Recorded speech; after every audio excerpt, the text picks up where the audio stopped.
everyone, thanks for watching today. An incredible Sunday of games, some incredible performances, and some serious implications for our fantasy football teams as well. It's a Monday, we're going to talk waivers.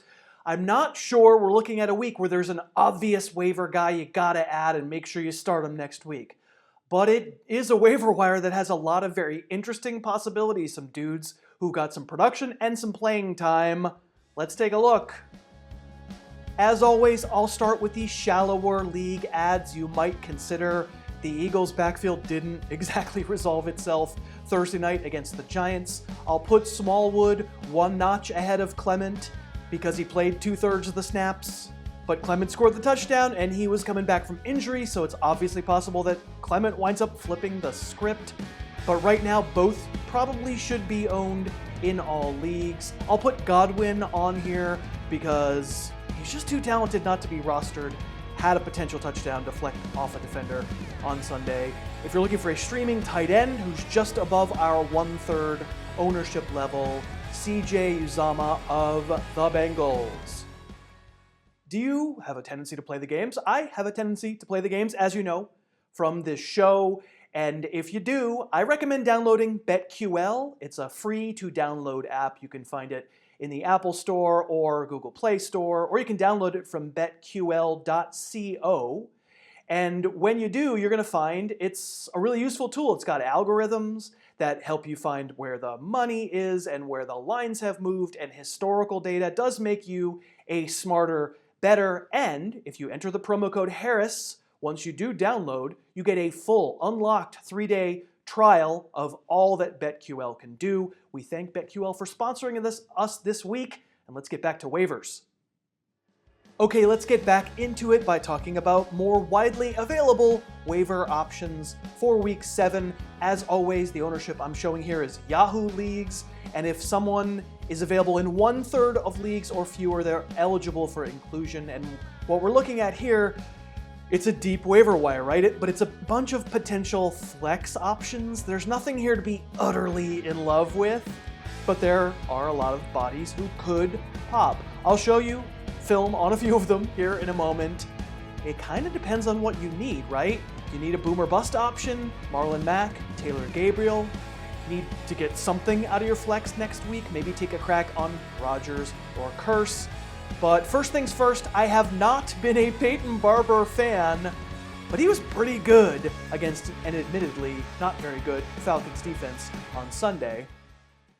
I mean, you don't get big credit for this one. Decent patience, but mostly run straight ahead and get through a crease and nobody tackles you for a while. It's fine. But we don't get excited about this run per se, but the workload, Barber dominated, Ronald Jones didn't play much. This run, I legitimately had to check to see if this was Peyton Barber because I didn't think he had it in him. This is great stuff, and when we talk about not losing momentum when a running back cuts, well, this is it. 2 in-run adjustments where Barber cuts hard and doesn't lose speed. It's not what I think I normally see from him, but that's great. Here is what Peyton Barber is known for. Dude doesn't usually show big moves, but power. He's 225 pounds, and he's a hammer. And Jordan Richards is the nail, and he gets his doors blown off here, to mix my metaphors.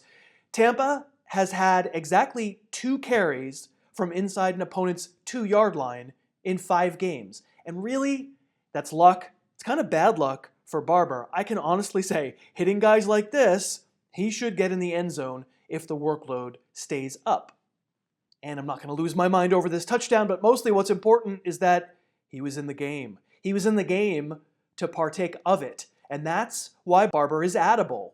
During the bye week, I speculated on this very show last week that rookie Ronald Jones would wind up being more involved, and he just wasn't.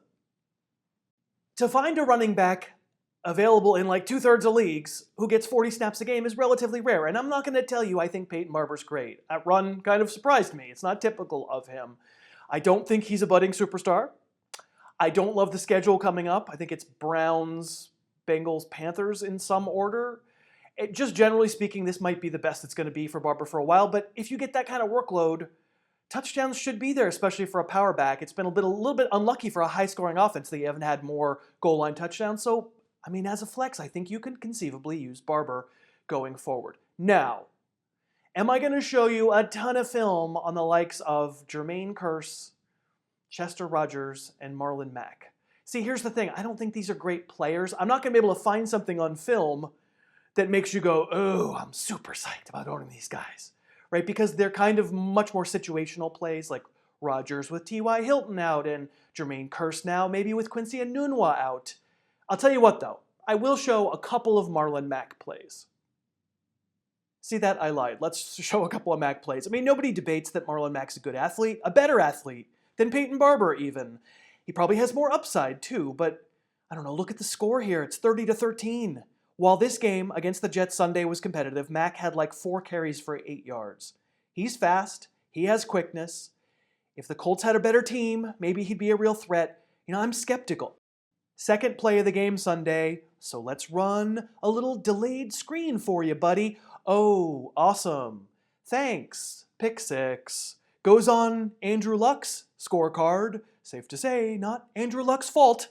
And this has been my worry with Mack, that he's more athlete than player. And we'll see. I mean, who knows? Against the Bills, good defense on Sunday. Certainly Mack has the potential. I mean, Nyheim Hines, who I've been pumping on the show, did nothing against the Jets. So I'd rather use Mack than Hines, I think. But really, it will be a boom bust, and I won't be surprised if Mack busts. Let's go a little further down the list for Ito Smith, the rookie, super deep sleeper of mine, for the Falcons, who has 3 touchdowns in 3 games. I mean, Smith has limitations, and they're related to size. At running back, 5'9", 195 pounds. It's not impossible for littler dudes to work up the middle. His teammate Devontae Freeman does it. But Freeman is more exception than rule, and Smith had 5 carries in Sunday's game that went between the guards and gained 2 yards or fewer. Don't say it's impossible for one of these small-boned running backs to excel between the tackles, but it is rare. Yet every so often, listen, if they're going to give you the ball with a chance to score, you take it. From the end zone replay, you can see, okay, it's an okay bounce out, but it's a giant lane because the Buccaneers basically have 2 guys in one lane and no guys in the other lane. Going back in time, this touchdown against the Bengals, you can see like squirty little player darting in and out, hard guy to keep track of, and gets into the end zone. And this one against the Steelers, right? I mean, the goal isn't to run into anyone. It's to avoid everyone when you're that size. And he's a quick and he's a balanced, smaller running back. And we don't turn up our noses at running backs who score touchdowns, right? I mean, it's an environment where running backs are rather starved for touchdowns. And I'm not going to necessarily say I think Ito Smith or someone who fits his profile is a likely touchdown maker in the NFL, but if Devontae Freeman stays out, I mean, I prefer Tevin Coleman over Ito Smith, but I think they deserve both to be ranked in the top 50 among running backs in any given week that Freeman doesn't play. And as such, if you want to take a chance and not bet against the Ito Smith win streak, I don't hate the notion. Finally, one more player who also should be relatively touchdown privileged given his speed, Taylor Gabriel. You want to see the best catch I saw all week? Might have been this one. This is an extraordinary effort. You know, Gabriel also undersized me. He's like 5'8" and 165. He's not going to jump over the defender here, but the throw is good, and Gabriel's adjustment to the ball mid-air, I'll just say I can't do that.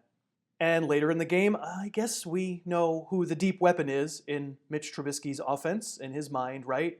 Another deep shot, another deep catch. The past 3 games, Gabriel has 6 targets of 30-plus air yards. Allen Robinson has 1. And I would still much rather have Allen Robinson, a much more versatile player. But this kind of usage is theoretically possible too because Gabriel is ridiculously quick. And here the Bears cross up the woeful Bucs defense by throwing it to him in the red zone. And here he gets a little jet sweep pop pass and takes it in. I think the largest point here being that the Bears are being more creative with Taylor Gabriel. They want it in his hands. He's played 30% in the slot so far this year, as opposed to 15% with the Falcons last year. More varied usage, definite deep threat, so far, really good results. Of course, you have so many options at wide receiver. It's very difficult for me to say I know for sure that Taylor Gabriel is going to keep this up and be good all year. But Matt Nagy, the head coach in Chicago, comes over from Kansas City, where there's a fellow named Tyreek Hill. And I don't think that Taylor Gabriel is quite as fast or quite as quick as Tyreek Hill, because if he were, that would be really awesome.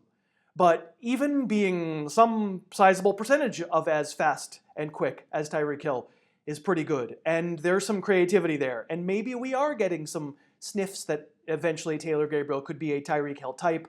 I tend to think that's overstating the case. I tend to think that Gabriel's going to be a little more up and down and frustrating than Tyreek Hill has been. But it's the nature of the beast. It's the nature of the deep threat. It's the nature of the small, quick guy. And if you want to add Taylor Gabriel, give yourself a little bit of weekly upside. I don't hate the notion.